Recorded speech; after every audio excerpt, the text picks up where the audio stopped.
All right, my ladies, how are you this morning? I hope you guys are having a great day. I'm having a very good weekend. I hope you guys are too. I wanted to let you guys know about my in-person retreat. I feel like I haven't talked to you guys enough about this, but it is open and you guys can go get your ticket and reserve your spot today. I am hosting an in-person retreat in Ocean Isle, North Carolina. It's October 19th to the 22nd, and I cannot wait to see who can come. I did my first in-person retreat last year, and it was so powerful, and everyone wanted to do it again. So here we are. There are 14 spots total. Some of those have already been taken, so I believe there are 9 left. And I do have a payment plan option available through July 31st. So if you want to come, it's $1,500 for my clients. It's $1,800 if you are not a client. And there is a payment plan right now that will split that payment up into several monthly payments. That payment option ends on July 31st, and then it will just be a pay in full upfront price. So if the payment option works better for you, then go make sure you reserve your spot today. You can head to my website, jolenewind.com. You can go to the retreat tab and you will see all the details. This is an in-person, very intimate event. I only take 14 people there because I want everybody to have a really close one-on-one experience with me. I spend one-on-one personal time coaching every single woman who is there. And this year, the thing that I really want to focus on is kind of reinventing or recreating your identity. This has been something that has come up for me this year, just with everything that I've been working through with my husband. There have been so many beliefs that I have recognized and unearthed that I hadn't even realized that I was still holding on to. And they were beliefs that I've been having forever. And as I've started to question them, it has really given me the opportunity to change and evaluate, am I the person that I want to be? And if I'm not, who do I want to become, and deciding that on purpose. So if that feels like something that you're just itching to do, then join today. Reserve your spot. Those will sell out. It sold out last year, and it was just the most beautiful weekend. I remember my twin sister came with me. She's coming again this year. So if you really want to meet her, that would be reason enough to come. But I remember her last year thinking that she was a little not hesitant to come because she was totally going to come, but she was surprised at how uplifting it was. She said, you would think that getting all of these women around, this group of 14 women who all have a spouse addicted to pornography would be really depressing. She said, but it wasn't. It was so uplifting and so powerful. And one of the things that I think was so powerful, and immediately just very cohesive, made it very cohesive, very connected to all of these women, is you have something in common. So you walk into this place, we have a beautiful beach house that we're staying at this time. And it's just completely relaxing, and everyone gets it and is so welcoming, and they understand what you're going through without you having to say anything. So you're not by yourself, and you get 3 days without your kids, without your husband, to just focus on you. And if for no other reason than just to get out of the house for 3 days, ladies, let's do it. I would love to see you there. Again, you can go to my website, jolenewind.com, go to the retreat tab, and you'll be able to see all the details, and you'll be able to reserve your spot today. The second thing that I wanted to remind you all is that I am doing a free coaching call this Wednesday. So on Wednesday, July 19th, let me double check that I have that date right. Yes. At 11 a.m. Eastern, I am hosting a free coaching call, and I want to invite you to come. So if you want to try out coaching, if you have a struggle that you want some help with, come to the call. You can come anonymously, and I will help you work through that. Again, you go to my website, jolenewind.com, go to the Coach Week tab, and you'll be able to register for free. Even if you can't make it live, if you want to catch the replay, then go ahead and register so that I can send that to you. All right, today, ladies, I want to talk about coping mechanisms. This is something that has come up through just a couple of conversations that I've had with friends this week. And so I really wanted to hit this today, and the problem with coping mechanisms. So first of all, let's talk about what that really is. Okay, so I looked up on Google, what is coping? And it says that it's thoughts and behaviors mobilized, isn't that an interesting word, to manage internal and external stressful situations. Okay, let's read that again. For those of you who are really bored by definitions, let's do it again, okay? Coping is when you have thoughts and behaviors and you use them to manage your internal and external stress, right? Sound familiar? Here's the thing about coping mechanisms is we typically think of them in a positive way, right? It's basically conscious buffering. For those of you who have been around for a while, you know that buffering is anything that we do to distract ourselves from how we are feeling. And most of the time, that's very subconscious. We aren't fully aware of that we're doing it, right? Does that make sense?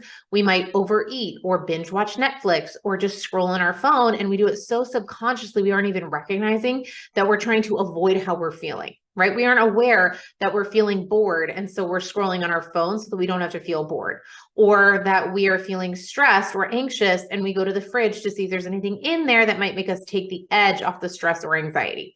Right? You guys with me? So that's what I want to offer instead as my definition of coping is conscious buffering. Okay.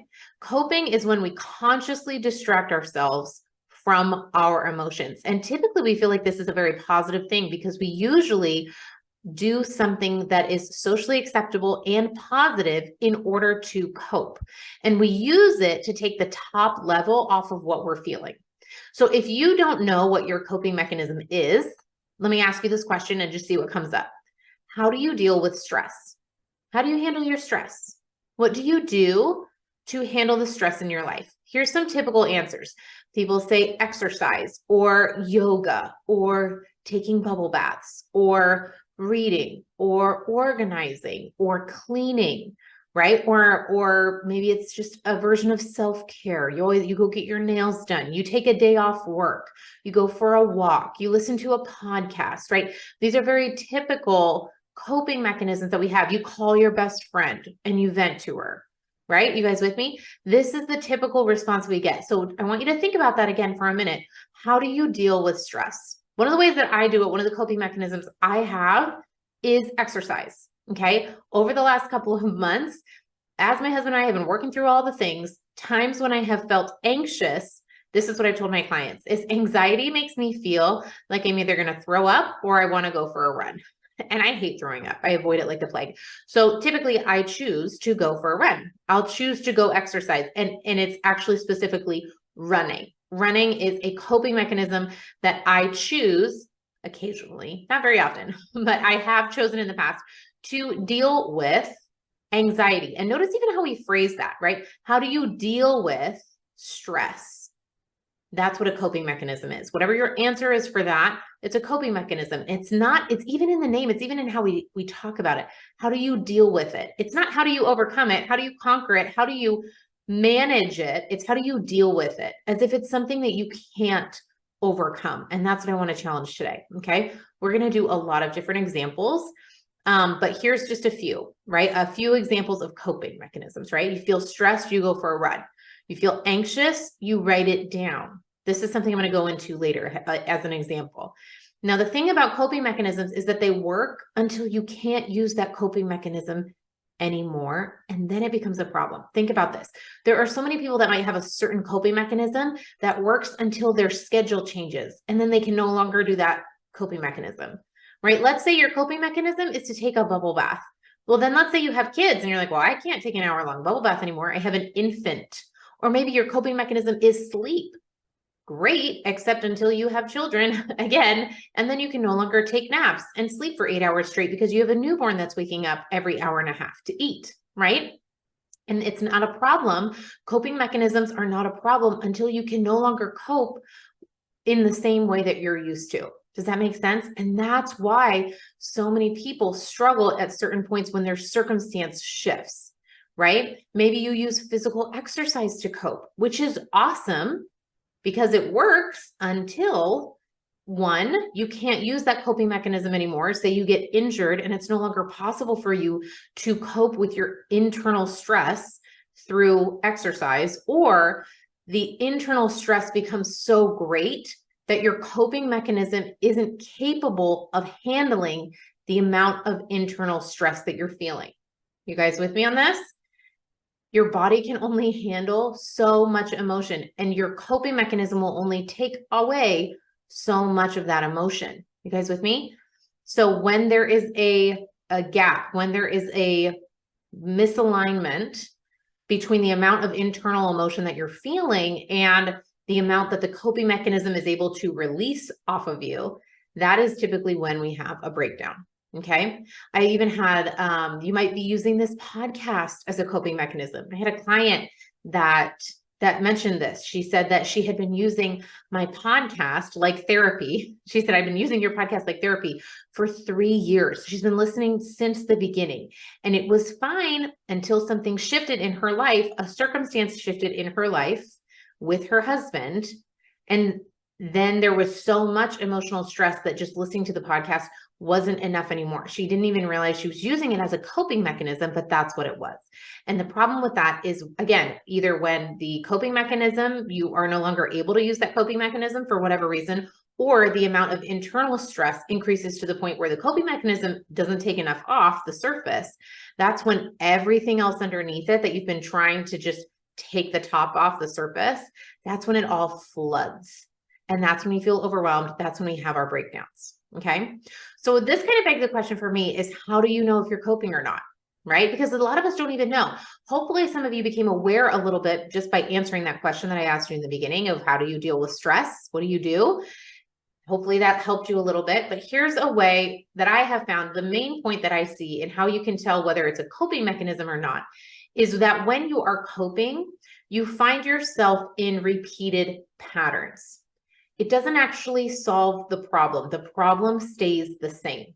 Okay. You do okay for a while, but you find yourself coming back to the same recurring issue or concern or emotional struggle. It's something you can't seem to just get over. You can't get past it. It keeps coming back up. Okay. I'm going to go through some examples to hopefully clarify this. So for example, you may cope with frustration with your children if you're a parent by venting to other mom friends, but it doesn't actually make you feel any less frustrated with your kids or yell at them less, right? You still have a problem yelling at your kids. You still feel really frustrated with your kids.